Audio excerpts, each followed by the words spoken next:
नमस्कार मित्रांनो, एड लागलं प्रेमाचं या मालिकेच्या आजच्या भागामध्ये आपण बघणार आहोत.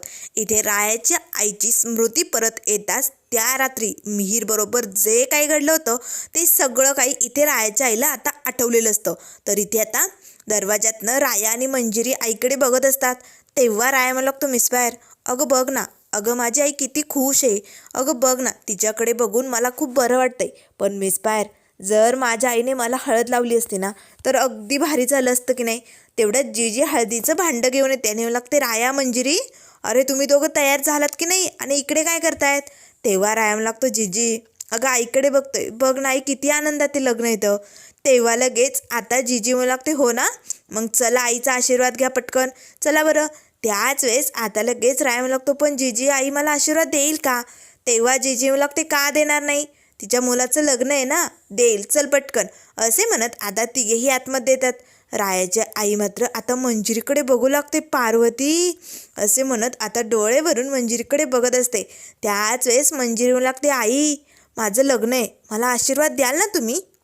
त्यावर लगेच आता आई म्हणू लागते, हो हो देईल की लेकरा, तुला आशीर्वाद देईल मी, असे म्हणताच आता मंजिरी पटकन खाली बसते. आता तिच्याबरोबर रायाही खाली बसलेला असतो. आता मंजिरी आईच्या पायावरती हात ठेवून आता लगेच दर्शन घेते. आता रायाची आई पटकन मंजिरीच्या डोक्यावरती हात ठेवते आणि आशीर्वाद देऊ लागते. तोपर्यंत इकडे रायाने मात्र आपल्या आईच्या पायांना हात लावून आशीर्वाद घेतलेला असतो. आता जीजी मात्र रायाकडे बघू लागते. आईचं काय रायाकडे लक्ष नसतं, त्यामुळे आई काय रायाला घाबरत नाही. तेव्हा राया पटकन उठून उभी राहतो. त्यावर लगेच मंजिरी लागते, आई भरपूर आशीर्वाद द्या. तेव्हा रायाची आई म्हणू लागते, हो हो देईल की, खूप आशीर्वाद तुला, अगदी भारी दिसते हा, एकदम साजरी संगीत. त्याच वेळी जीजी म्हणू लागते, अहो आई तुम्ही फक्त माझ्या मंजिरीला आशीर्वादच देणार आहात का, हळद नाही लावणार का तिला, अहो आज तिची हळद आहे ना. मग लगेच रायाची आई म्हणू लागते, हो लावेल की, मी हळद लावेल की, असे म्हणत आता मंजिरी पटकन कॉटवरती आईजवळ बसते. तेव्हा लगेच आता राया मात्र जीजीकडे बघू लागतो. त्याच वेळेस आता मंजिरीचा हात रायाची आई आपल्या हातात घेते आणि पाठीमागे जे भांडं ठेवलेलं असतं ना जीजीने, त्यातनं आता हळद घ्यायला जाते. तेवढ्यात आता जीजी पटकन रायाचा हात पकडते आणि मंजिरीच्या हातावरती ठेवते. आता रायाच्या आईने त्या भांड्यातनं हळद घेतलेली असते आणि मंजिरीचा हात समजून आता रायाच्या हाताला चोळलेली असते. रायाला मात्र असं कसं ऊर भरून आल्यासारखं झालेलं असतं. अगदी ते छान मस्त आईने आपल्या मुलाला हळद लावलेली असते. आता मंजिरी आणि जीजी रायाकडे बघू लागतात. रायाच्या डोळ्यातनं पाणी आलेलं असतं. त्याच वेळेस रायाच्या आईच्या लक्षात येतं, मी हळद तर मंजिरीला नाही लावत. ती रागाने रायाकडे बघते. तेव्हा राया पटकन आपला हात पाठीमागे घेतो आणि लपवतो. त्यावर लगेच मंजिरी म्हणू लागते, आई अहो लावा की, एका हाताला नाही, दोन दोन हाताला लावा, चला पटकन, असे म्हणत मंजिरी 2 हात पुढे करते. आता रायाच्या आईला एवढं काही कळत नाही. ती आता मंजिरीला हळद लावू लागते. पण रायाच्या हाताला जी हळद लावलेली असते ना, ती आता मंजिरीला लागलेली असते. तेव्हा लगेच आता राया पटकन तिकडनं बाहेर निघून जातो आणि दरवाजातनं मात्र ज्या हाताला आईने हळद लावलेली असते ना, त्या हाताकडे एकटक बघू लागतो आणि आईकडे बघत असतो.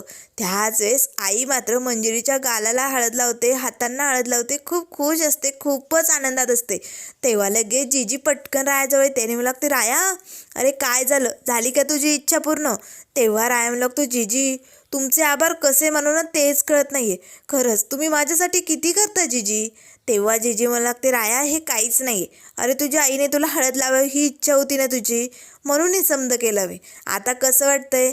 तेव्हा राया लागतो, जीजी अगं कसा आनंद आणि किती सांगू, काहीच कळत नाही गं, खूप भारी वाटतंय. आणि मिसफायर आणि आई बघ ना किती खुश आहेत. आता मात्र दोघीजणी मस्त गप्पा मारत असतात, खूपच आनंदात असतात. हे बघून रायाला मात्र खूप भारी वाटतं. तर आता इथे संध्याकाळची वेळ झालेली असते. हळदीची सगळी तयारी झालेली असल्यामुळे इकडे निक्की आणि शशिकला मात्र खूप भडकलेले असतात आणि या भडकलेल्या अवस्थेमुळे आता निक्की ढसाढस दारू पित असते. तेव्हा शशिकला येते आणि लागते, ए बाई अगं एवढं ढसाढसा नको ढोसू गं, अगं मरशील तू, तिकडे हळद चालू आहे, अगं उद्या लग्न आहे, या ढोसत बसण्यापेक्षा ना काहीतरी प्लॅनिंग कर जेणेकरून लग्न थांबेल. अगं लग्न व्हायचं बाकी आहे का अजून, काय करायचंय तुला सांग ना, का ढोसतीस तू. तेव्हा लगेच निक्की लागते, मला काय हौस आली का? लग्न व्हावं असं वाटतं का मला? काहीतरी कर ना मग, जेणेकरून हे लग्न थांबेल. तेव्हा आता लगेच निकीम लागते, काय करू मी? सगळं करून थकले. एवढा सगळा प्लॅनिंग केलं होतं त्या मंजिरीला मारण्याचा, पण मग नाही. सगळं काही त्या रायामुळे झालेलं आहे. त्याने त्या मंजिरीला शोधलंच आणि ही मंजिरी काही मरायला तयारच नाही. त्यावर लगेच शशिकला म्हणू लागते, निक्की ती मंजिरी साधीसुधी नाही या, 12 जीवांची बनली. एक जीव मारला तरी दुसरा जीव जिवंत, एक जीव मारला तरी दुसरा जीव जिवंत, असंही त्या मंजिरीचं. किती वेळा मारता मारता वाचली ती, मरतच नाही ती. असं काहीतरी करावं लागेल ज्यामुळे हे लग्न थांबेल. त्यावर निक्की म्हणू लागते, काय करू? तुला फक्त हे लग्न थांबवायचे, पण मला त्या मंजिरीला संपवायचंय. असं काहीतरी करावं लागेल ज्यामुळे ती मंजिरीच मरेल. तेव्हा शशिकला म्हणू लागते, असं काहीही करू नको. तो राया काही तिला मरू देणार आहे का? शक्यच नाही ते. माझं ऐक, मी जे सांगते तसं कर. तो प्लॅन जर केला तर हे लग्न थांबेल. त्यावर निक्की म्हणू लागते, कुठला प्लॅन आहे तो? आता काय करून थांबणार हे लग्न सांगशील का? तेव्हा शशिकला म्हणू लागते, ऐक माझं, घरातलं जर कोणी व्यक्ती गेलं तर घरात सुतक पडेल आणि मग लग्न सोहळा होणार नाही, तरच हे लग्न थांबेल. त्यासाठी घरातला एखादा जण टपकला पाहिजे. त्यावर निक्की म्हणू लागते, हो का? मग त्या म्हातारीलाच टपकावं लागतंय. आपल्याला लई चुरू नाक वर करून बोलून गेली ना. जबरदस्ती साखर काय भरवत होती, काय नाटकं करत होती. त्या म्हातारीलाच संपवते मी आधी. तेव्हा लगेच शशिकला लागते, नाही ग, तिला नको संपू. त्यावर निक्की म्हणू लागते, हो का? मग म्हाताऱ्याला संपू का? सांग लवकर. म्हातारी की तुझी रुजिदा का निखिल? लवकरात लवकर नाव घे. अगदी रायाच्या नाही, त्या मंजिरीच्या जवळची व्यक्ती पाहिजे, म्हणजे कसं लग्न पटकन थांबेल. हो की नाही? सांग पटकन, कुणाला मारायचंय? तेव्हा शशिकला म्हणू लागते, यापैकी कुणालाही नाही, रायाच्या आईला टपकव. आता मात्र लगेच निक्की शशिकलाकडे बघू लागते, काय? रायाच्या आईला? तेव्हा शशिकला म्हणू लागते, हो, राया लगेच लग्न थांबवणार. त्याची आई जर गेली तर तो लवकर लग्न करायचा विचारसुद्धा करणार नाही. त्यामुळे त्याच्या आईला टपकव. चल, काम करून टाक. तेव्हा निक्की म्हणू लागते, ए बाई, ती रायाची जशी आई आहे ना तशी जयची पण आई, हे लक्षात आहे ना तुझ्या? तेव्हा शशिकला म्हणू लागते, अगं असू दे ना मग, पण रायाचं लग्न थांबायचं ना. आई तर त्याची पण आहे ना, मग आईला टपकव, माझं ऐक. तेव्हा निक्की म्हणू लागते, नाही, हे अवघड आहे. त्यावर शशिकला म्हणू लागते, वा रे वा, इतर वेळेस तर माझं लई रायावर प्रेम, मी प्रेमासाठी हे करेन, याव करेन, त्याव करेन म्हणत असते ना. मग आता कुठे गेलं तुझं याव त्याव? अगं, माझं जर कुणावरती प्रेम असतं आणि जर माझ्या प्रेमाच्या आड कोणी येत असतं ना, त्याला असं खचाक संपवलं असतं एका क्षणात. असं काम आहे आपलं. तेव्हा निक्की म्हणू लागते, हो, म्हणजे मी घरात जाऊन त्या रायाच्या आईला मारू आणि मग जेलमध्ये सडू का आयुष्यभर? मग काय उपयोग माझ्या प्रेमाचा? अगं, असं कसं मारू शकते मी? नाही, मला बसावं लागेल जेलमध्ये सडत. तेव्हा शशिकला म्हणू लागतंय, अगं बाई, प्रेमासाठी तुला करायचं नाही सगळं. अगं मग असं काहीतरी कर जेणेकरून आई मरेल आणि तुझ्यावरती आळी येणार नाही. असं काहीतरी करायचं आहे आपल्याला. लक्षात येतंय का? जमणार आहे की नाही त्या म्हातारीला टपकवायला? अगं कर की एवढं प्रेमासाठी. तेव्हा निक्की म्हणू लागते, शशिकला, मी माझ्या प्रेमासाठी काहीही करू शकते. हवं तर आत्ता तुला इथे टपकू शकते. पाहायचंय का तुला? तेव्हा शशिकला म्हणू लागते, ए बाई, अगं मला कशाला टपकवते? मला मारून तुला काय मिळणार आहे? काहीच नाही. त्यासाठी मी सांगते ते कर. त्या रायाच्या आईला टपकव आणि लग्न थांबव. चल, लाग तयारीला. कसं मारता येईल, काय करता येईल, प्लॅनिंग कर. असे म्हणत आता निक्की मात्र हसू लागते. तर इकडे आता हळदीचा कार्यक्रम सुरू झालेला असतो. राया मंजिरी आता मस्त बसलेले असतात. नाना जीजी एक करून सगळेजण त्यांना हळद लावत असतात. खूप छान मस्त हळदीचा कार्यक्रम रंगलेला असतो. सगळेजण खूपच आनंदात असतात. मंजिरी आणि राया मात्र प्रेमाने एकमेकांकडे बघत असतात. तर इकडे आता सगळ्यांची हळद लावून झालेली असते. तेव्हा मात्र आता टिपिकल डंकीने मस्त गाण्याचा प्रोग्राम ठेवलेला असतो. आता मोठ्या आवाजात छान असं गाणं लावलेलं असतं, हळद आमच्या भावाची हळद. हे गाणं लागताच आता सगळेजण नाचू लागतात. आता टिपिकल डंकीने मंजिरीताई आणि रायादादालाही नेलेलं असतं. सगळेजण नाचण्यात अगदी दंग झालेले असतात. नाना, जीजी, निखिल, घरातील प्रत्येकजण खूपच नाचत असतो. मस्त असं नाच गाणं चालू असतानाच आता शशिकला आलेली असते. हॉलमध्ये सगळेजण हळदीत बिझी आहे. आता खूपच रंगलेत नाचण्यात. हे बघून आता शशिकला हळूहळू दबक्या पावलांनी आता रायाच्या आईच्या रूमकडे निघालेली असते. कुणाचंही काही लक्ष जात नाही, त्यामुळे शशिकलाने बरोबर संधी साधलेली असते. आता संधीचा फायदा घेऊन शशिकला रायाच्या आईपर्यंत पोचलेली असते. तर इकडे रूममध्ये रायाची आई मस्त गाणं ऐकून आता मस्त आंग डुलवत आता नाचत असते. तेव्हा दरवाज्यात येताच शशिकला म्हणू लागते, ए घे, काय तुझं अंग हलवायचंय, नाचायचंय, कुदायचंय, घे नाचून. आज तुझा शेवटच होणार आहे आणि एकदा का आज तू संपली की 4 खांद्यावरच जायचंय तुला, त्यामुळे घे बाई आनंद साजरा करून. असे म्हणत आता धावतच शशिकला आतमध्ये येते आणि म्हणू लागते, म्हातारे अगं काय नाचतेस तू इकडे? अगं एवढं बळ आलं का तुला नाचायला? तेव्हा राहायचे म्हणू लागते, लगीन आहे ना, घरात लगीन आहे ना म्हणून नाचायले मी. त्यावर लगेच शशिकला म्हणू लागते, हो ना, अगं पण तिकडे तुझा किसना. तेव्हा लगेच आई म्हणू लागते, काय काय झालंय माझ्या किसनाला, कुठे तो? तेव्हा शशिकला म्हणू लागते, तिकडे गावात विठुरायाच्या मंदिरामागे. अगं तुझ्या किसनाला बेदम मारतायत, जा पटकन वाचव. तेव्हा राहायचे म्हणू लागते, नाही या, असं नाही होऊ शकत, खोटं सांगतेस तू. त्यावर शशिकला म्हणू लागते, नाही ना, नाही ऐकायचं ना, मग नको ऐकू. तिकडे बेदम मारून तुझ्या किसनाला मारून टाकतील, मग बैस बोंबलत माझा किसना, माझा किसना. त्यावर लगेच आता राहायच्याही रडू लागते, अरे बापरे माझा किसना कुठे? तेव्हा शशिकला म्हणू लागते, जा जा मंदिराच्या तिकडे जा, पळ लवकर, वाचव त्याला. असे म्हणताच आता रायाची आई मात्र धावतच आता इकडे बाहेर निघालेली असते. सगळेजण मस्त नाचत असतानाच आता रायाची आई मात्र अगदी त्या गर्दीतनं धावतच बाहेर पळालेली असते.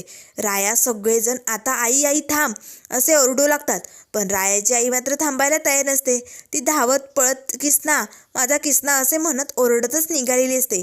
त्या पाठोपाठ रायाई आई थांब असे म्हणत म्हणत आता घराबाहेर तिच्या पाठोपाठ धावत असतो. एक एक करून राया पाठोपाठ सगळेजण आलेले असतात. तर जीजी मत असते, राय थांब, बाहेर जाऊ नको, हळदीचं अंग आहे तुझं, बाहेर नाही जात येणार. पण आता राया मंजिरी ऐकायला तयार नसतात. तेही आईचा पाठलाग करत इकडे गावात निघालेले असतात.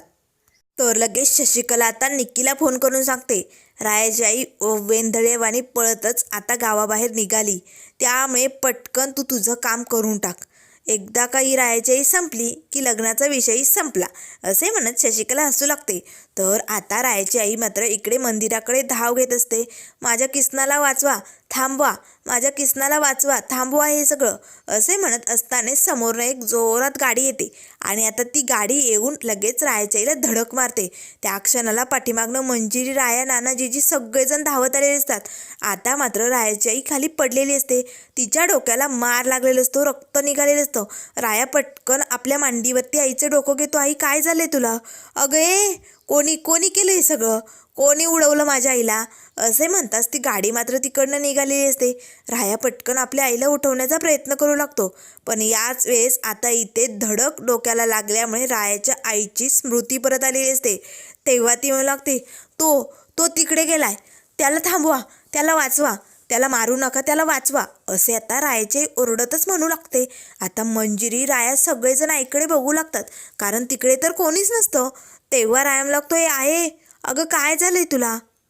अगं तिकडे तर कोणीच नाही आहे. त्याच वेळेस मंजिरी मात्र रायाच्या इकडे बघू लागते. रायाच्या आईमध्ये असते, वाचवा, त्याला मारून टाकतील, त्याला थांबवा, त्याला वाचवा. तेव्हा मंजिरी मनाशीच म्हणू लागते, काय झालंय रायाच्या आईला? त्यांना त्या रात्रीचं काही आठवलं असेल का? मिहीरबद्दल त्या बोलत असतील का? असे प्रश्न आता मंजिरीच्या मनात उभे राहिलेले असतात. तेव्हा नाना मला राया, अरे असं काय बोलतायत त्या? तिकडे तर कोणीच नाही आहे, मग असं कुणाला तरी वाचवा असं का म्हणतायत त्या? काय झालं असेल? तेव्हा रायम लागतो, ठाऊक नाही, पण मिस्पायर आपल्याला आईला घरी घेऊन जावं लागेल, चला पटकन. असे म्हणत आता सगळेजण आईला घेऊन इकडे घरी आलेले असतात.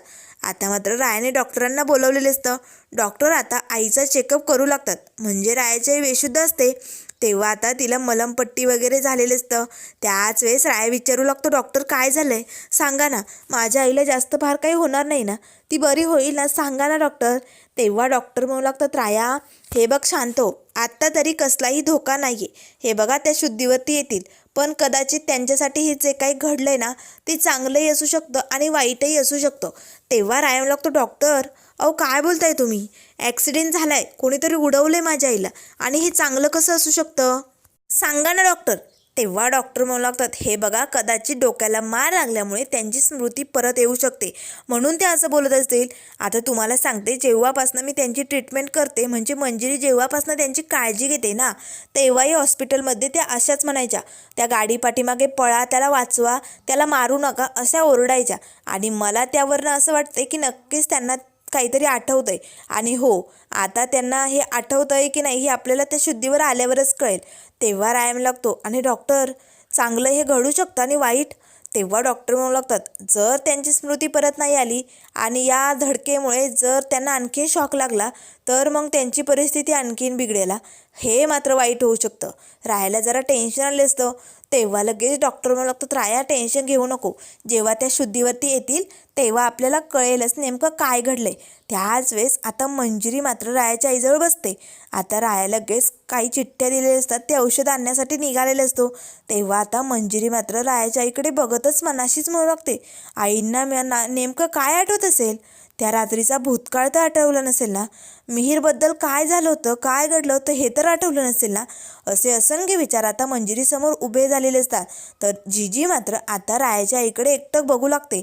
तर त्यानंतर मित्रांनो, पुढील भागामध्ये हळदीचा कार्यक्रम चालू असतो. जिजी मात्र आता आपल्या रूममध्ये येते आणि मिहीरचा फोटो आपल्या हातात घेते आणि मला लागते, मिहीर, आज तुझी मंजिरी रायाची होते बरं का. तुझ्यासारखाच अगदी माझा राया खूप भारी, आणि तो आता तुझ्या मंजिरीच्या आयुष्यात आलाय, असे म्हणताच रूममध्ये राया येतो. आता जिजी पटकन फोटो लपवायला जाणार, तेच तिच्या हातनं तो फोटो खाली पडतो. आता राया मात्र त्या फोटोकडे बघू लागतो. त्याची वरची फ्रेम फुटलेली असते, पण मात्र आता मिहीरचा फोटो बघताच रायाला मोठा धक्का बसतो. रायाच्या पायाखालची जमीन सरकलेली असते. तेव्हा जिजी म्हणू लागते, राया, हा माझा मुलगा मिहीर. आता मात्र लगेच राया त्या फोटोकडे बघतच म्हणू लागतो, हा मिहीर? आता राया मनाशीच म्हणू लागतो, हा जर मिहीर होता म्हणजे मिस फायरचा नवरा माझ्या हातनं मेलाय, त्याच्या मरणाला मी जबाबदार आहे. आता त्या रात्रीचे जे काही क्षण असतात ते आता थोडेफार इथे दाखवले जातात, पण नेमकं त्या रात्री काय घडलं होतं, आता रायाच्या हातनं खरंच मिहीर मेला होता की काय झालं होतं हे लवकरच आपल्याला बघायला मिळेल. त्यामुळे मित्रांनो, अशाच मालिकेंच्या अपडेट पाहण्यासाठी चॅनलला लाईक करा, सबस्क्राईब करा. व्हिडिओ पाहिल्याबद्दल धन्यवाद.